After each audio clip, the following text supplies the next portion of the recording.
I'm drinking now right now. I'm just starting to drink right out of the cup. Drink, just disrupting and drinking, man. That's all we're doing. We're heading into It's spring. water, I swear. Hey, got to keep the pH levels up, right? It's Yeah. important. It's important, man. So, hey, listen. Thank you for everyone tuning into the live. I'm here with Disrupt Education, Mr. Peter Hostrauser, DG Sachs here. Man, we were just catching up. You're already what 5 months away from the end of the school year. Yeah, Things are even gonna less, man. Yeah, four yeah, now, basically. four. I Yeah. mean, man, the clock is winding down, but I Hmm. feel like, you're always finding ways to move the needle forward. Yeah. And part of, me moving my needle forward on the music side is having an accountability partner. As you know, Yeah. Daniel Bevan, he's on the back end. He's making the engines turn. He's making sure the oil change is being done every 3 months, He's after the like the 5,000. piston, right? He's the piston of an Oh engine. You yeah. don't see him, but he's doing the work on the inside, man. You don't see him, man, and I'm telling you, it's gonna be very rare if an engine light goes on as a misfire or something like that. He is on it, and I got to tell you, it makes a world of a difference Yeah. because it allows me to focus on what I enjoy doing most, and that's playing the music. That's reading the crowd. That's understanding how can we get people to engage, have a good time, and experience that they'll never forget. And I'm curious to know on your end when it comes to education and you creating the experience that you do in the classroom through speaking engagements and things of that nature, do you have an accountability partner? And if so, how has that worked for you in terms of getting things done on your end? Right. I do. I have a lot actually. It's good. Some come and some go, by the way. So you'll have an Mm, accountability partner working with you. I would call him more of a mentor. It was Doug Belpedio at Oak Park and River Forest High School. yes, Just an yes, amazing man. guy who did Awesome. not hold back. Like this dude would tell you if you were Yeah. doing right or if you were doing wrong and kind of help you through it. So he was kind of my first big accountability partner in Yeah. my kind of growing years of an educator. Yeah. Now, I would consider the entire business team. There are four of us at Stagg High School. Nice.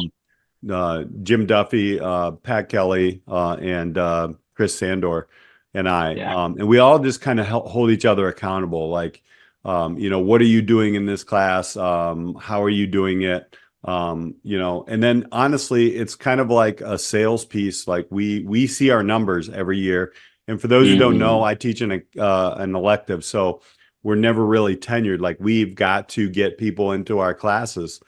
So in order Hmm. to do that, we can't just headlock people and say, take a business class. We got to hold each other accountable and become the best at what we do to provide a Yeah. service of teaching business. And so we're kind of connected that way as accountability partners as well. And finally, the students are, I always let my students know, look, if you've got a question of why I am having you do this challenge or working on this project, please ask me. If you don't know why you're doing it, hold me accountable and ask me because I don't want to give you any fluff. And especially for my seniors, really, every year Hmm. I am blessed to teach an internship course, and a lot of them want to go that senioritis part. They just want to like check out. And I Hmm. I hold them accountable, and I'm like, That's awesome. you guys hold me accountable because if I'm giving you stuff that is not going to translate into your life in the next 3-4 months, like we were talking about, Yeah. then let's move on. Let's get to something that's going to help you because that's my job. So yeah, I've got a lot of accountability partners there as well. Man, you spoke to a really interesting point. I never thought about it this way. Being a teacher that teaches an elective course, there's somewhat of a, I guess, vulnerability stage that you're putting Yeah, yourself through as a teacher because maybe as opposed to an English class or a math class, more of an essential learning class in right. traditional education, there's more stability in that position, right? I mean, maybe talk to me a little bit about like what does the stability in your position look like? Is it one of those things where like at any given point I can be given the boot?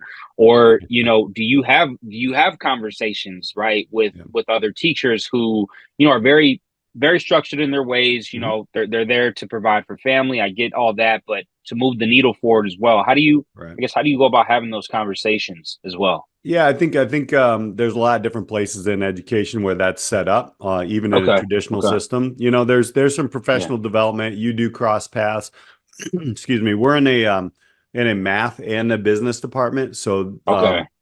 there's a little bit of a cross action there.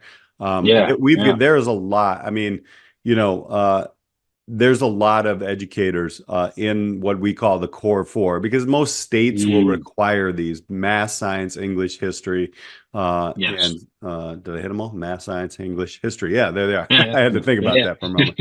Yeah. Yeah. Um, but there are some very innovative educators in there as well, where we kind of share ideas and do a lot of things. Sometimes we'll cross over.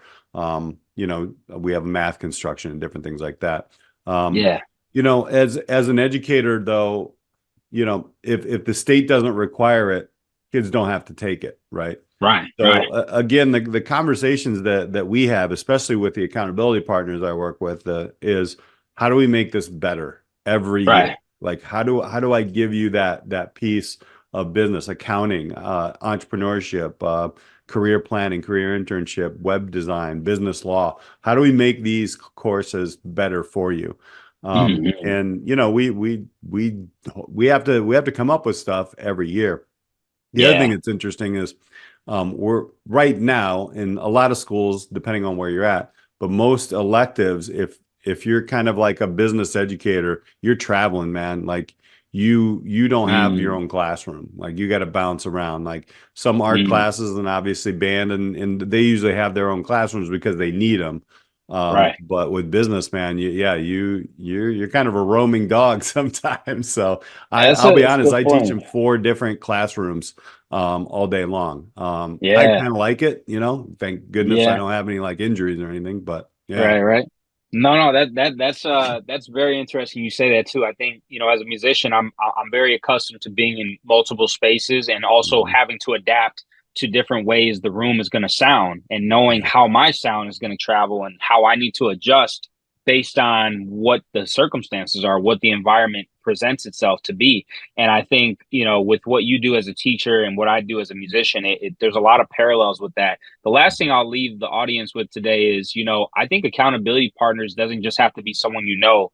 I Yeah. think of the Gary V's of the world. I think Mhm. of the David Goggins of the world. Like, if you're following these individuals' content and they're putting out things that, it makes you think twice about what you're doing, then you're probably in the right place more than likely, and I think the key factor I would say is continue to push yourself to look at things like that too. So Yeah. I appreciate you 100%. sharing the things that you talked about today, Mr. Mhm. Hostrauser. For those who don't know, Disrupt Education, all platforms, YouTube, TikTok, you name it.